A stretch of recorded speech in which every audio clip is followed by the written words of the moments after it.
What did I just get myself into? Hi, everyone. My name is Chris here at Gardening at the Simon Getty North. And yesterday, I have baby chicks that arrived from Cackle Nursery. No, Cackle Hatchery. From Cackle Hatchery, they are out of they're out of Missouri. I can't remember exactly what town. Um, but they flew here from Kansas City to Flint, and then from Flint they were driven up to Saginaw, and then Saginaw to here. It was quite a process, a little nerve-wracking at times, wondering if they were going to get here yesterday. And yeah, but they finally did arrive, and they're for the most part they're doing great. I ordered 8 of them. I received 9 of them, but 2 of them did pass away yesterday after they were here. They just didn't get a grip on the food and the water. One died in my hand. The other one I was trying to nurse back to health, but I kept trying to give her water with a little bottle cap from a water bottle, trying to get her to drink. She was drinking, but I couldn't get her to eat any food. And then about midnight last night, I found that she had passed as well. So we have seven chicks. So yeah, so I am doing the unboxing. I will show you in a second. You'll get to see how they came at the same time I did, cutting it open, opening up the box. You'll experience what I experienced, but it was good because they were all alive at that time. But we've been thinking about getting chickens for a while, and the reason I'm getting chickens, and I'm hoping, more of you can confirm this, but I battle a lot of the Japanese beetles. I've already taken 2 ticks off each dog. Well, 1 tick off each dog. There was 2 ticks. And I've been told, that they will help clean all that up in our yard. We have 20 acres, but I don't know, maybe 3 or 4 acres that are grass around the house. So I know they can also destroy a garden.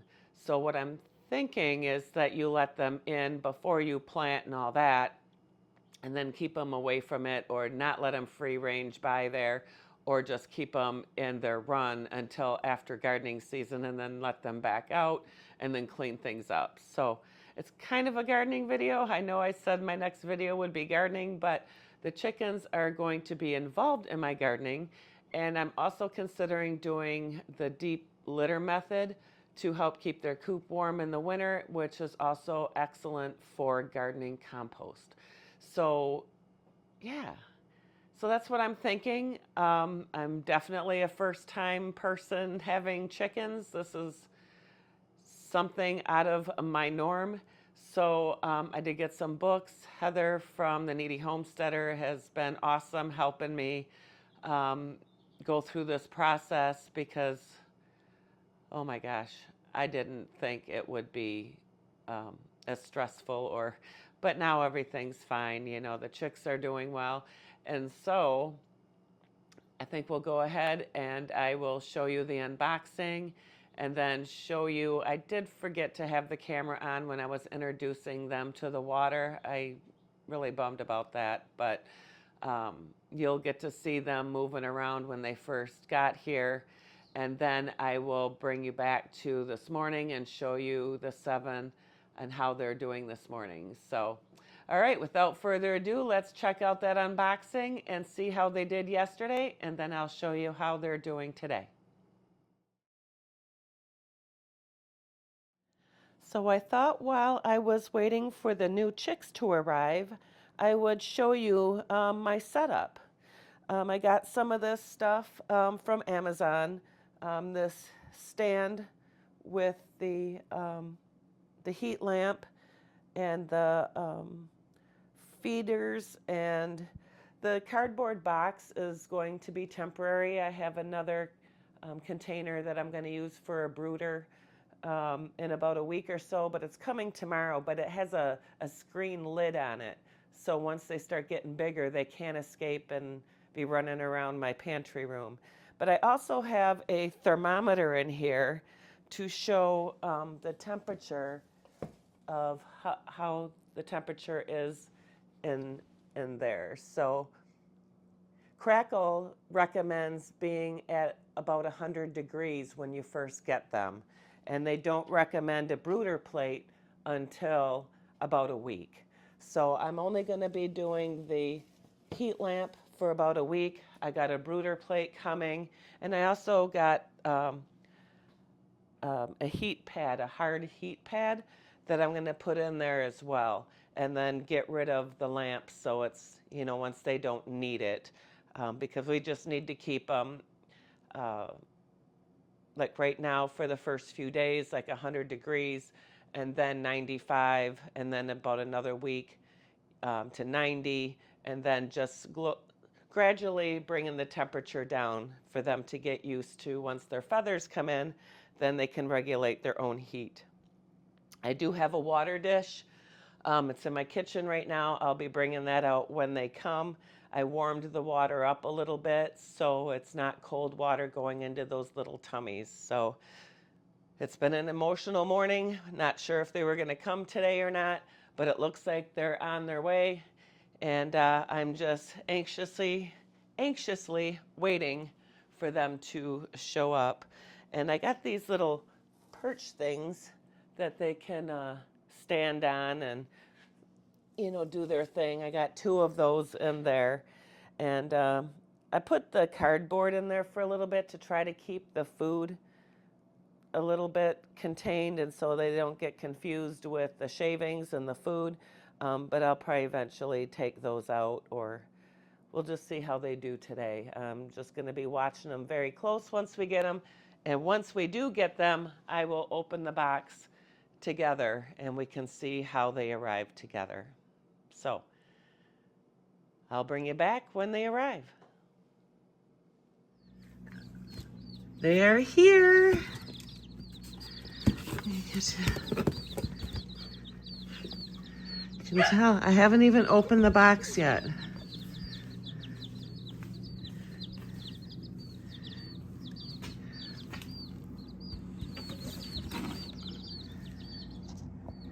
All right, I gotta go get some scissors. All right, let's open this up.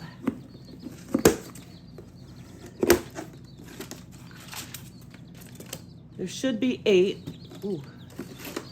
Oh, I didn't get that one.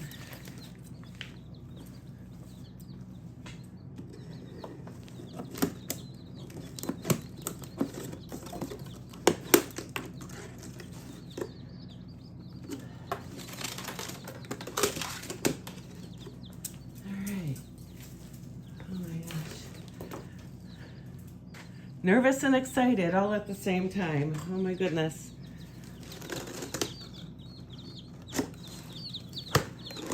There they are.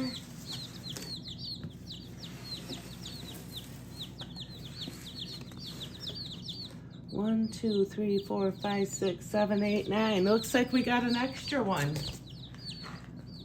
They all look like they're doing good.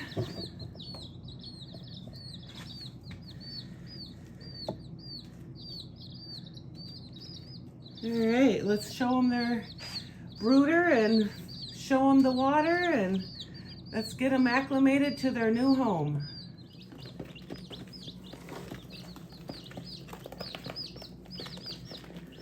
Look at them go. I didn't have the camera on when I was introducing them to the water. So they're eating and drinking. Hey, you be nice over there.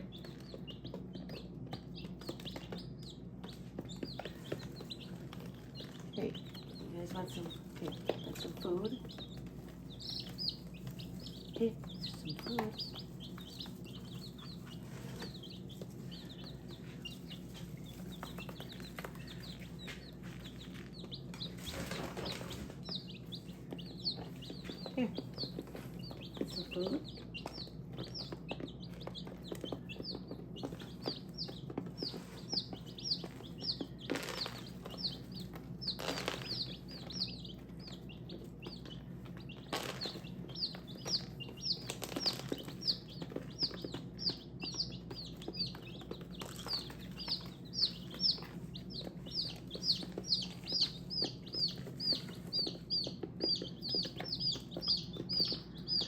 There's two over here.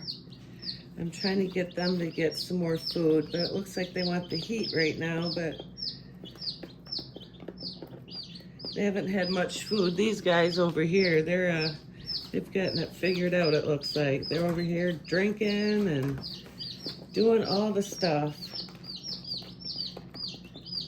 So what we have is Splash Americanas, they're all female, and French black-tailed red Marans. So the Americanas, their egg color is a light blue or a light green, and the Marans are a dark brown egg, like almost a chocolate color. But I'm not sure which is which. Alright, it comes with a chick care instruction. Maybe they'll tell me which one we got extra.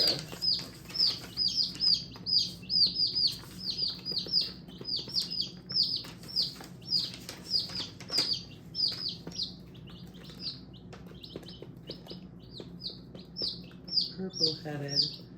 So it must be the French black-tailed Marans. It says purple head next to them on the invoice.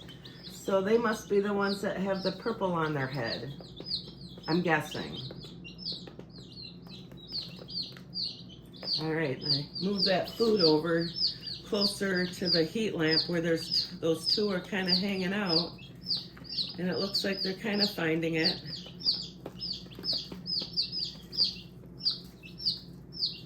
All right.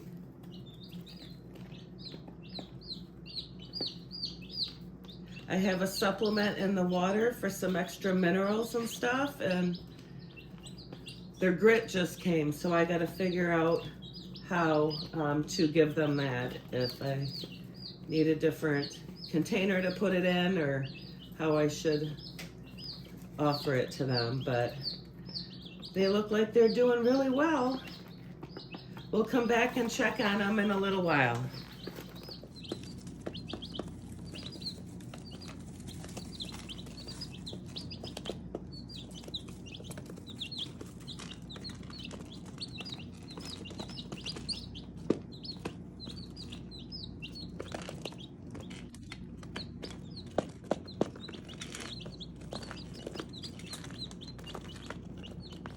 All right, those other two found the food.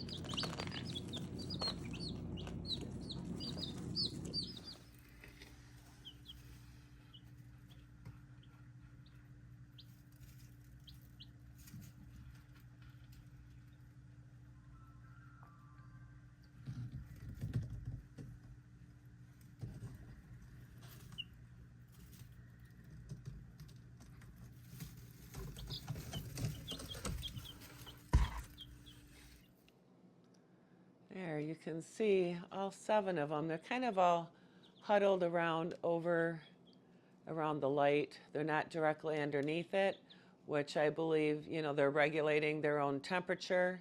And if they get too hot, they can come over to this side and get some water. And I got some grit. And there's a couple food stations in here and a couple of perches. So they can roost on something at night. And I got a thermometer in there. They actually had it knocked over and underneath the heat lamp. But yeah, the box is temporary.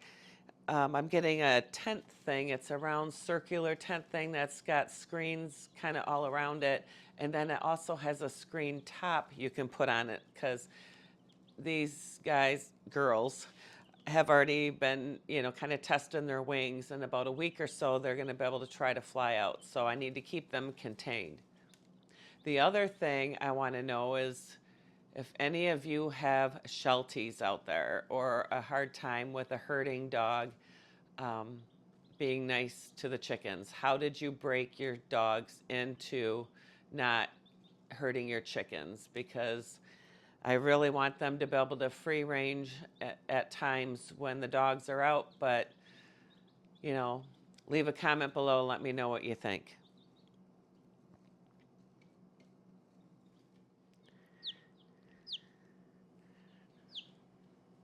Look at it. She's a little scared right now, but I'm trying to calm her down. Yeah. Ain't she cute? I think this is one of the French-tailed Morans. Because I think it said I had a purple spot on their heads. So let me see if I can grab one of the other ones.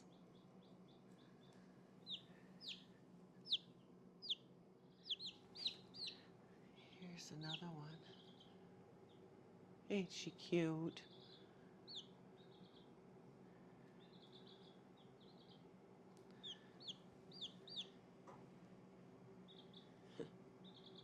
Oops. Try to get her in the camera. There.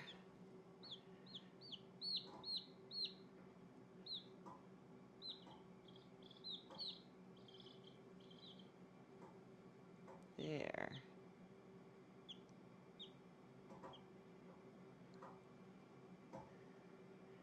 Aw. I think this is one of the Americanas, the Splash Americanas. So I think I have 3 and 4 of the French Morans.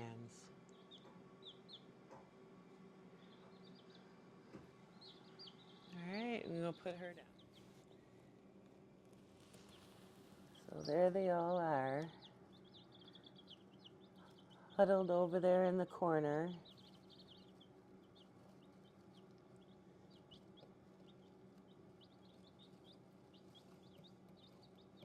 But that's all 7.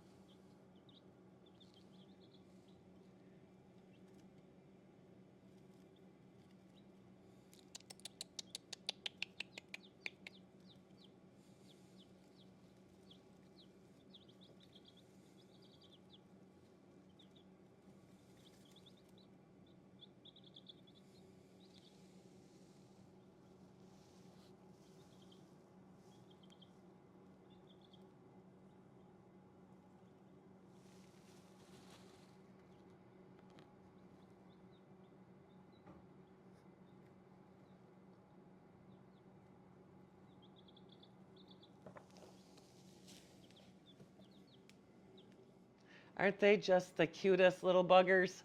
They are just so cute. And I'm just trying to get close-ups of them so you can see what they look like, but they really seem to be doing really well. I am trying to acclimate them to my voice. They are, you could see, a little skittish when I would pick one of them up.